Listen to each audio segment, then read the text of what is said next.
নমস্কার বন্ধুরা, ভদ্রসা study centre চ্যানেলে তোমাদের স্বাগতম। তোমাদের জন্য দারুণ একটি সুখবর।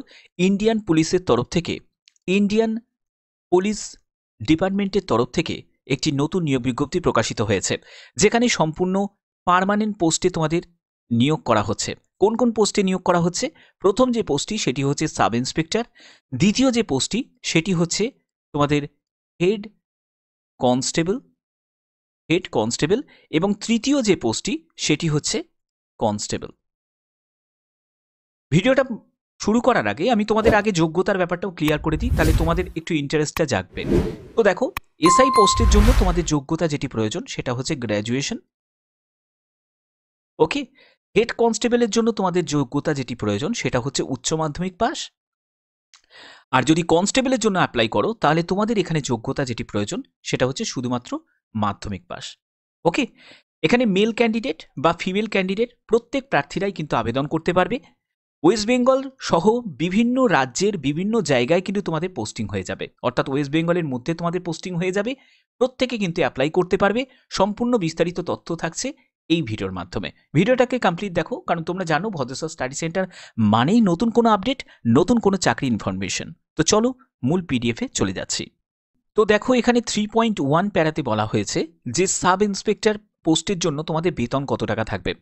লেভেল 6 অনুযায়ী 35,400 টাকা থেকে 1,12,400 টাকার মধ্যে তোমাদের বেতন থাকবে 7 CPC অনুযায়ী। হেড কনস্টেবল পোস্টের জন্য তোমাদের লেভেল 4 অনুযায়ী 25,500 টাকা থেকে 81,100 টাকার মধ্যে বেতন থাকবে। কনস্টেবলের জন্য লেভেল 3 অনুযায়ী 21,700 টাকা থেকে 69,100 টাকার মধ্যে তোমাদের বেতন থাকবে। আদার্স অ্যালাউন্স কিন্তু তোমাদের থাকবে, যেমন হচ্ছে ডিয়ারনেস অ্যালাউন্স, তারপরে রেশন মানি অ্যালাউন্স থাকবে, স্পেশাল সেটা হচ্ছে কম্পেনসেটারি অ্যালাউন্স থাকবে। এইসব বিভিন্ন যেসব অ্যালাউন্সগুলো থাকে, HRA থেকে শুরু করে ট্রান্সপোর্ট অ্যালাউন্স, এগুলো কিন্তু তোমরা অবশ্যই পেয়ে যাবে। ঠিক আছে, এবং এই যে নিয়োগটি করা হচ্ছে এটা কিন্তু কোনো কন্ট্রাকচুয়াল চাকরি নয়, এটা কিন্তু সম্পূর্ণ পার্মানেন্ট চাকরি। ঠিক আছে, যেখানে একজন মেল ক্যান্ডিডেট বা একজন ফিমেল ক্যান্ডিডেট প্রত্যেকে কিন্তু আবেদন করতে পারবে। ঠিক আছে, এবার দেখো যে তোমাদের এখানে এলিজিবিলিটি কন্ডিশন অনুযায়ী এখানে তোমাদের বয়স কত থাকতে হবে। তুমি যদি সাব ইন্সপেক্টর পোস্টের জন্য অ্যাপ্লাই করো তোমাদের এখানে বয়স হচ্ছে 20 থেকে 25 বছর। তুমি যদি হেড কনস্টেবলের জন্য আবেদন করো তোমার এখানে বয়স হচ্ছে 18 থেকে 25 বছর। তুমি যদি কনস্টেবলের জন্য আবেদন করো তোমার এখানে বয়স হচ্ছে 18 থেকে 23 বছর। এখানে কিন্তু অবশ্যই যারা SC ST থাকবে তারা কিন্তু 5 বছর ছাড় পেয়ে যাবে, আর ওবিসিরা বয়সে কিন্তু 3 বছর আরও রিল্যাক্সেশন পেয়ে যাবে। এখানে তোমাদের কোন কোন পোস্টের জন্য কি কি এডুকেশন কোয়ালিফিকেশন সেটা ভালো করে বুঝে নাও। দেখতেই পাচ্ছ এখানে সাব ইন্সপেক্টর টেলিকমিউনিকেশনের জন্য তোমাদের এখানে ব্যাচেলার ডিগ্রি ইন সায়েন্স অর্থাৎ BSc যোগ্যতা চাওয়া হয়েছে। তুমি যদি ফিজিক্স কেমিস্ট্রি ম্যাথামেটিক্স নিয়ে যদি BSc করে থাকো অ্যাপ্লাই করতে পারবে, অথবা তুমি যদি IT নিয়ে পড়াশোনা করে থাকো অ্যাপ্লাই করতে পারবে। তুমি যদি কম্পিউটার সায়েন্স নিয়ে পড়াশোনা করে থাকো, ইলেকট্রনিক্স অ্যান্ড কমিউনিকেশন নিয়ে যদি পড়াশোনা করে থাকো তুমি অ্যাপ্লাই করতে পারবে। অথবা দেখতে পাচ্ছ অথবা তুমি যদি BCA করে থাকো তাহলেও তুমি অ্যাপ্লাই করতে পারবে। তুমি যদি BE ইলেকট্রনিক্স অ্যান্ড কমিউনিকেশন নিয়ে যদি পড়াশোনা করে থাকো তাহলেও অ্যাপ্লাই করতে পারবে। ঠিক আছে, এর পরবর্তী পোস্টটি হচ্ছে হেড কনস্টেবল। হেড কনস্টেবলের জন্য তোমাদের যোগ্যতা যেটি উচ্চ মাধ্যমিক পাস, ফিজিক্স কেমিস্ট্রি এবং ম্যাথামেটিক্স নিয়ে 45% গড়ে কিন্তু নাম্বার তোমাদের থাকতে হবে। ওকে, আচ্ছা, এছাড়া তোমরা যদি মাধ্যমিক যোগ্যতাতে যদি অ্যাপ্লাই করতে চাও তাহলেও তোমরা সেখানে অ্যাপ্লাই করতে পারবে, কিন্তু সেখানে তোমাদের 2 বছরের ITI যোগ্যতা প্রয়োজন। আর মাধ্যমিক যোগ্যতায় তুমি যদি PCM নিয়ে তোমার যদি সায়েন্স ব্যাকগ্রাউন্ড থাকে, 3 বছরের ডিপ্লোমা করা থাকে, তাহলেও কিন্তু তোমরা অ্যাপ্লাই করতে পারবে। এর পরবর্তী পোস্টটি হচ্ছে তোমাদের কনস্টেবল। দেখো, কনস্টেবলের জন্য তোমাদের যোগ্যতা হচ্ছে শুধুমাত্র মাধ্যমিক পাস। এই পোস্টের জন্য কিন্তু কোনো আদার্স কোনো যোগ্যতার প্রয়োজন নেই, শুধু মাধ্যমিক যারা পাস করেছো তারাই কিন্তু এখানে অ্যাপ্লাই করতে পারবে এই কনস্টেবলের জন্য। এখানে ডিজারেবল মানে অগ্রাধিকার দেওয়া হবে। যদি তোমার ডিপ্লোমা বা সার্টিফিকেট কোর্স যদি কোনো করা থাকে ITI নিয়ে তাহলেও তোমরা অগ্রাধিকার পেয়ে যাবে, বাট মাধ্যমিক যদি শুধু পাস করে থাকো তারাও কিন্তু এখানে অ্যাপ্লাই করতে পারবে, এটার কিন্তু ম্যান্ডেটারি নয়। ওকে, আচ্ছা, এবার দেখো এখানে সিলেকশনের জন্য তোমাদের কোথায় কোন জায়গায় কী কী সার্টিফিকেটে যে ডিজারেবল যে সার্টিফিকেট থাকবে তার জন্য কিন্তু যে এক্সট্রা মার্কসগুলো সেগুলো কিন্তু এখানে দেওয়া আছে, সেগুলো কিন্তু তোমাদের যুক্ত হবে। এবার তোমাদের এখানে এজের ব্যাপারটা তোমাদের ক্লিয়ার করে দিয়েছি যে যে যে কাস্ট থেকে তোমরা বিলং করছো সেই কাস্টের জন্য কিন্তু এজ রিল্যাক্সেশন আছে। তোমাদের আবেদনের লাস্ট ডেট সেটা হচ্ছে 14/12/2024, 14ই ডিসেম্বরের মধ্যে তোমাদের সম্পূর্ণ আবেদন তোমাদের কমপ্লিট করতে হবে। এখানে SC ST 5 বছর, OBC 3 বছর, যেরকম এজ রিল্যাক্সেশন যেরকম গভর্নমেন্ট রুলস অনুযায়ী থাকে সেরকম কিন্তু তোমরা গভর্নমেন্ট রুলস অনুযায়ী এজ রিল্যাক্সেশন পেয়ে যাবে। ওকে, তো এই যে নিয়োগটি এটি তোমাদের ITBPর তরফ থেকে করা হচ্ছে, যেখানে ভারতীয় নাগরিক প্রত্যেকে কিন্তু এখানে আবেদন করতে পারবে। এটা কিন্তু যেসব বর্ডার এরিয়াগুলো থাকে সেইগুলো, যেমন আমাদের রাজ্যের মধ্যেও বর্ডার এরিয়া যেগুলো আছে ভারত বাংলাদেশের মধ্যে, সেখানে তোমাদের পোস্টিং হয়ে যাবে। এগুলো বিভিন্ন জায়গায় কিন্তু এদের পোস্টিং হয়, ঠিক আছে। অনেকগুলো কিন্তু রিজিয়ন কিন্তু ভাগ করা আছে। এটা যেহেতু অল ওভার ইন্ডিয়া বেসিস একটা রিক্রুটমেন্ট, অর্থাৎ তোমাদের ভারতের যে কোনো জায়গায় কিন্তু পোস্টিং হবে। যেমন ওয়েস্ট বেঙ্গলের মধ্যেও তোমাদের পোস্টিং হবে, আবার ওয়েস্ট বেঙ্গলের বাইরেও কিন্তু তোমাদের পোস্টিং হবে, ঠিক আছে। এবার দেখো তোমাদের অনলাইন অ্যাপ্লিকেশন মোড হচ্ছে 15ই নভেম্বর থেকে তোমাদের আবেদন যেটা শুরু হবে। আজকে হচ্ছে 14 তারিখ, কালকে থেকে তোমাদের আবেদন শুরু হবে এবং 14ই ডিসেম্বর পর্যন্ত তোমরা এখানে আবেদন করতে পারবে। আবেদন করার জন্য সম্পূর্ণ অনলাইন মোডে তোমাদের আবেদন করতে হবে। ITBPর অফিসিয়াল ওয়েবসাইটে ভিজিট করে আবেদন করতে পারবে। এখানে ভ্যাকেন্সি টেবিলে যদি তোমরা দেখো, মেলের জন্য শূন্যপদ দেওয়া আছে, ফিমেলের জন্য শূন্যপদ দেওয়া আছে, সম্পূর্ণ কিন্তু আলাদা করে কিন্তু শূন্যপদগুলো ভাগ করা আছে। তোমরা যে কোনো ভ্যাকেন্সি দেখে কিন্তু তোমরা অ্যাপ্লাই করতে পারো, কোনো অসুবিধা নেই, ঠিক আছে। এই যে অফিসিয়াল ওয়েবসাইট, এর লিঙ্ক আমি ডেসক্রিপশনে দিয়ে দেবো, তোমরা সেখান থেকে ডাইরেক্ট ভিজিট করে কিন্তু ভ্যাকেন্সিটাও একবার দেখে নিতে পারো আর আবেদনটাও তোমরা করে দিতে পারবে, ঠিক আছে। তো আশা করি এগুলো তোমাদের কাছে ক্লিয়ার করতে পেরেছি। আর কি কি গুরুত্বপূর্ণ টপিকগুলো থাকছে দেখো, যারা এক্স সার্ভিসম্যান আছো তারাও কিন্তু এখানে আবেদন কিন্তু করতে পারবে, ঠিক আছে। এখানে তোমাদের কিছু সিলেকশন প্রসেসের ক্ষেত্রে কিছু ক্রাইটেরিয়া তোমাদের ফুলফিল করতে হবে। প্রথমত যেটা থাকছে সেটা হচ্ছে ফিজিক্যাল টেস্ট। তো ফিজিক্যাল টেস্টের মধ্যে প্রথমে PST যেটি হচ্ছে সেটা হচ্ছে যে দেখতেই পাচ্ছ যে minimum height all candidates belong to the schedule tribe, ঠিক আছে। তো যারা যারা শিডিউল ট্রাইব থেকে বিলং করছো, মানে ST ক্যাটাগরি থেকে বিলং করছো, তাদের ক্ষেত্রে 77 থেকে 82 সেন্টিমিটারের মধ্যে SIদের ক্ষেত্রে, আর হেড কনস্টেবলের জন্য 76 থেকে 81 সেন্টিমিটারের মধ্যে, ঠিক আছে। এটা হচ্ছে তোমাদের চেস্টের ব্যাপারটা বলা হচ্ছে, ঠিক আছে। এরপরে হচ্ছে হাইটের ব্যাপারটা দেখো, এখানে 162.5 সেন্টিমিটার, ফিমেলের ক্ষেত্রে হচ্ছে 150 সেন্টিমিটার। তারপরে দেখো এখানেও আদার্স যারা অন্যান্য যেসব হিলি এরিয়া থেকে বিলং করছে তাদের জন্য কিন্তু এখানে মাপঝোঁকগুলো দেওয়া আছে। তোমরা একটু ভিডিওটাকে পজ করে একবার দেখে নিও। এবার হচ্ছে all other states and union territories except category mention above, যারা এই যে ক্যাটাগরি যারা মেনশন করা আছে সেই ক্যাটাগরি বাদ দিয়ে যেগুলো আছে সেখানে কিন্তু তোমাদের এই রকম কিন্তু তোমাদের হাইট চেস্ট কিন্তু এরকম থাকতে হবে। মেল ফিমেল প্রত্যেকের কিন্তু এরকম করে দেওয়া আছে, ঠিক আছে। এবার পরবর্তী যেটি হবে সেটা হচ্ছে তোমাদের বেসিক মেডিকেল স্ট্যান্ডার্ড টেস্ট হবে। এখানে কিন্তু অবশ্যই তোমাদের যেটা হবে সেটা হচ্ছে তোমরা দেখতে পাচ্ছ বেটার আইস মানে ভালো চোখে N6 নিয়ার ভিশন, আর খারাপ চোখে হচ্ছে N9। তোমাদের দুটো চোখের ক্ষেত্রে কিন্তু দেখো, যেটা ভালো চোখে সেখানে কিন্তু 6/6 আর খারাপ চোখে 6/9। অনেকে আছে যে যাদের একটি চোখের দৃষ্টিশক্তি একটু খারাপ আছে, আবার একটি চোখের দৃষ্টিশক্তি খুবই ভালো আছে।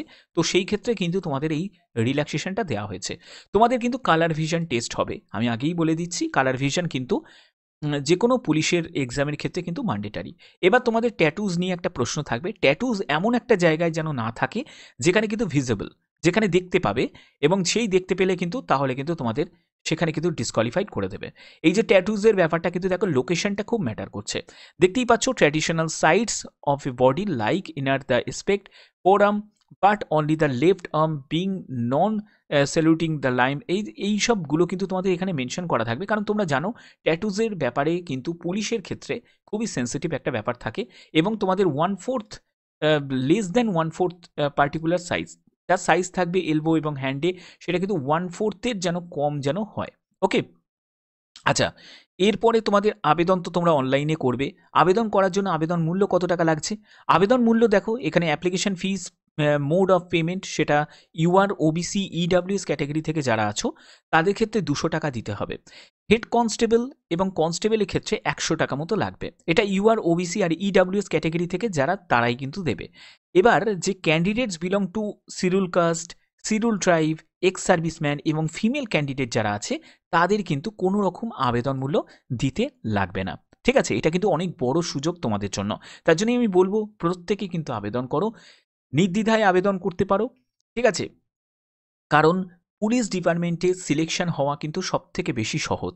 অন্যান্য জায়গায় দেখবে অনেক জটিল থাকে, সেখানে প্রচুর পরিমাণে অ্যাপ্লাই করে, যেগুলো নন টেকনিক্যাল ব্যাকগ্রাউন্ডগুলো যেগুলো থাকে, ঠিক আছে? সেগুলোতে তোমাদের পুলিশ ডিপার্টমেন্ট এমন একটা ডিপার্টমেন্ট যেখানে কিন্তু অনেকেই কিন্তু শুধুমাত্র হাইট, চেস্ট, ওয়েট এইগুলোর জন্যই কিন্তু অ্যাপ্লাই করতে চায় না। ঠিক আছে? যাকে পরবর্তী দেখো তোমাদের আবেদনের যে শুরু এবং শেষের ব্যাপারটা আমি তোমাদের ক্লিয়ার করেই দিয়েছি। এখানে তোমাদের এই সবগুলো কিন্তু এখানে মেনশন করা আছে। সিলেকশন প্রসেসের ক্ষেত্রে যা যা মেনশন করা আছে সেই অনুযায়ী তোমাদের পিইটি, পিএসটি কিন্তু নির্দিষ্ট ডেটে কিন্তু তোমাদের হবে। তার জন্য কিন্তু তোমাদের অনলাইনেই কিন্তু অ্যাপ্লিকেশন ফর্ম প্রিন্ট আউট এটা রাখতে হবে এবং তোমাদের যে অ্যাডমিট কার্ড যেটা অনলাইনের মাধ্যমে তোমাদের জানানো হবে যে কোন ডেটে তোমাদের পিইটি, পিএসটির জন্য উপস্থিত হতে হবে। পিইটির জন্য কী কী থাকবে দেখো, যেটা সাব ইন্সপেক্টরের ক্ষেত্রে দেখতে পাচ্ছ 100 মিটার তোমাদের রান থাকবে। তারপরে হচ্ছে মেলদের ক্ষেত্রে দেখো 1.6 কিলোমিটার হচ্ছে রেস হবে। এখানে কিন্তু পরপর দুটো কিন্তু হবে, ঠিক আছে? একটা প্রথমে তোমাদের 100 মিটার হবে, তারপরে তোমাদের 1.6 কিলোমিটার তোমাদের একটা হবে, ঠিক আছে? এরপরে এটাকে কমপ্লিট করার পরে দেখতে পাচ্ছ যে তোমাদের 16 সেকেন্ডে কিন্তু তোমাদের একটা কমপ্লিট করতে হবে এবং এখানে হচ্ছে এই যে 1600 মিটার যে রানটা হবে সেখানে তোমাদের 7 মিনিট 30 সেকেন্ড কিন্তু তোমরা সময় পাবে। ঠিক তেমনি দেখো এটা মেলদের ক্ষেত্রে। ফিমেলদের ক্ষেত্রে দেখো 100 মিটার একটা রেস হবে, 18 সেকেন্ডের মধ্যে কমপ্লিট করতে হবে। তারপরে তোমাদের 800 মিটার একটা রেস হবে, সেখানে 4 মিনিট 45 সেকেন্ডের মধ্যে সময় শেষ করতে হবে। এরপরে হেড কনস্টেবলের জন্যও কিন্তু সেরকম দেয়া আছে। দেখো এখানে 1.6 কিলোমিটার, তারপরে হচ্ছে তোমাদের হেড কনস্টেবলের জন্য রান হবে, তারপরে হচ্ছে 11 ফিটের একটা লং জাম্প হবে। তো এগুলো কিন্তু সম্পূর্ণ কিন্তু এখানে মেনশন করা আছে। তোমরা একটু ভিডিওটাকে পজ করে একবার ডিটেলসটা একবার দেখে নিতে পারো, ঠিক আছে? এটা হবে কনস্টেবল। হেড কনস্টেবলের ক্ষেত্রে একটু কিন্তু রিল্যাক্সেশন দেওয়া হয়েছে, বাট একটু ডিফিকাল্ট যেটা আছে সেটা কিন্তু সাব ইন্সপেক্টরের ক্ষেত্রে। আচ্ছা, এখানে পরবর্তী আর কি কি আছে, এগুলো কিন্তু সবই কোয়ালিফাইং নেচার, অর্থাৎ তোমাকে কিন্তু পাস করতেই হবে। এর পরবর্তী যেটা থাকবে সেটা তোমরা এখানে কমপ্লিট করার পরে চলে আসবে হচ্ছে রিটেনে। রিটেনের ক্ষেত্রে কি কি থাকবে দেখো, 100টা কোশ্চেন্স তোমাদের থাকবে যেটা গ্র্যাজুয়েট লেভেলের সাব ইন্সপেক্টরের জন্য। সেখানে তোমাদের যে জেনারেল ইংলিশ অথবা হিন্দি যে কোনো একটি ল্যাঙ্গুয়েজ তোমরা চুজ করতে পারো। 30 কোশ্চেন্স 30 মার্কসে। তারপরে হচ্ছে তোমাদের জেনারেল অ্যাওয়ারনেস, সেখানেও 35 কোশ্চেন্স 35 মার্কস। তারপর রিজনিংয়ের ওপর 35 কোশ্চেন্স 35 মার্কস হয়ে গেল। এরপরে তোমরা পার্ট 2তে চলে যাবে। পার্ট 2তে গ্র্যাজুয়েট লেভেলে দেখতেই পাচ্ছ এসআইতে তোমাদের যে সাবজেক্টের ওপর যেসব পার্টিকুলার যে সাবজেক্টগুলো আছে এই সাবজেক্টের ওপর কিন্তু প্রশ্ন হবে, যেখানে তোমরা 2 ঘন্টা সময় পাবে। তোমাদের 100 মার্কসের কিন্তু পরীক্ষা হচ্ছে। এর পরবর্তী তোমরা যে হেড কনস্টেবলের জন্য যারা অ্যাপ্লাই করবে তাদের হচ্ছে উচ্চ মাধ্যমিক সঙ্গে পিসিএম লেভেল। তো সেখানে কিন্তু তোমাদের general English 20 questions 20 marks, general অ্যাওয়ারনেসে 15 কোশ্চেন 15 মার্কস, রিজনিংয়ের ওপর হচ্ছে 15 কোশ্চেন্স 15 মার্কস, তারপরে ফিজিক্সের ওপর 20 কোশ্চেন্স 20 মার্কস, কেমিস্ট্রির ওপর 10 কোশ্চেন্স 10 মার্কস, তারপরে ম্যাথের ওপর 20 কোশ্চেন্স 20 মার্কস। ওকে, তো তোমাদের 100 কোশ্চেন্স 2 ঘন্টা কিন্তু তোমরা সময় পাবে। ক্লিয়ার ব্যাপারটা? এর পরবর্তী হচ্ছে কনস্টেবল। কনস্টেবলের জন্য হচ্ছে 100 কোশ্চেন্স তোমাদের 10th লেভেলের একদম হবে, যেখানে তোমরা দেখতে পাচ্ছ তোমাদের জেনারেল ইংলিশ 20 কোশ্চেন্স 20 মার্কস, যেখানে তোমাদের জেনারেল অ্যাওয়ারনেসের ওপর 25 কোশ্চেন্স 25 মার্কস, রিজনিংয়ের ওপর 25 কোশ্চেন্স 25 মার্কস, কোয়ান্টিটিভ অ্যাপটিটিউডের ওপর হচ্ছে 30 কোশ্চেন্স 30 মার্কস। ঠিক আছে? এখানে কিন্তু 2 ঘন্টা তোমরা সময় পাবে। 100 কোশ্চেন্স তোমাদের থাকবে। ঠিক আছে? 100 মার্কসের তোমাদের পরীক্ষা হবে 100 কোশ্চেন। তো এই হচ্ছে তোমাদের লেভেল এবং সম্পূর্ণ যে স্ট্যান্ডার্ডে তুমি অ্যাপ্লাই করবে সেই স্ট্যান্ডার্ডেই কিন্তু তোমাদের এখানে কিন্তু মেনটেন করা হবে। তার জন্য কোশ্চেনের পেপার কিন্তু টাফ কিন্তু হবে না, একদম লেভেলে কিন্তু হবে, যে লেভেলে তুমি অ্যাপ্লাই করবে। ওকে, এবার হচ্ছে তোমাদের এডুকেশনাল সার্টিফিকেট, বার্থ সার্টিফিকেট এগুলো কিন্তু তোমাদের প্রয়োজন হবে। তারপরে দেখো দেখতেই পাচ্ছ যারা এসসি এসটি তাদের কিন্তু সার্টিফিকেট সেটাও কিন্তু অবশ্যই সেন্ট্রাল ফরম্যাটের সার্টিফিকেট লাগবে, যেহেতু এটা একটা সেন্ট্রাল গভর্নমেন্টের চাকরি। তো এগুলো কিন্তু তোমাদের প্রয়োজন হবে। এরপরে যারা ওবিসি থেকে তাদের এনসিএল সার্টিফিকেট এগুলো কিন্তু সবই লাগবে। ঠিক আছে? এগুলো কিন্তু সম্পূর্ণ এখানে মেনশন করা আছে। অর্থাৎ প্রত্যেকটা পার্ট কিন্তু তোমাদের জন্য খুব গুরুত্বপূর্ণ। একটি পার্টে যদি তোমরা ডিসকোয়ালিফাইড হয়ে যাও তাহলে কিন্তু পরবর্তী আর কোনো সুযোগ থাকবে না। ঠিক আছে? তো এগুলো কিন্তু অবশ্যই তোমাদের দেখে নিতে হবে। আর এই যে ফরম্যাটগুলো দেওয়া আছে এটাই হচ্ছে তোমাদের সেন্ট্রাল ফরম্যাট, যে তোমরা যে কাস্ট থেকে বিলং করো তার সেন্ট্রাল ফরম্যাট তোমরা কোথায় পাবে, এটাই হলো তোমাদের সেন্ট্রাল ফরম্যাট। যেমন যেমন দেখো এটা হচ্ছে এসসি এসটিদের এটা হলো সেন্ট্রাল ফরম্যাট, ওবিসিদের জন্য একটা সেন্ট্রাল ফরম্যাট আছে, ইডাব্লিউএস এর জন্য সেন্ট্রাল ফরম্যাট আছে। তো এগুলো কিন্তু সম্পূর্ণ দেয়া আছে এই মানে নোটিফিকেশনের মধ্যেই কিন্তু সম্পূর্ণ মেনশন করা আছে। তো আশা করি এগুলো সুন্দরভাবে তোমাদের স্টেপ বাই স্টেপ প্রত্যেকটি তথ্য তোমাদের কাছে তুলে ধরতে পেরেছি। এরকমই গুরুত্বপূর্ণ তথ্য তোমরা জানো ভতেশ্বর স্টাডি সেন্টার প্রতিনিয়ত তোমাদের জন্য প্রোভাইড করে থাকে। এরকমই গুরুত্বপূর্ণ তথ্য পাওয়ার জন্য অবশ্যই কিন্তু চ্যানেলটাকে তোমরা সাবস্ক্রাইব করে রাখবে, বেল আইকনটাকে অল করে রাখবে। তো এখনের মধ্যে এটুকুই, টাটা।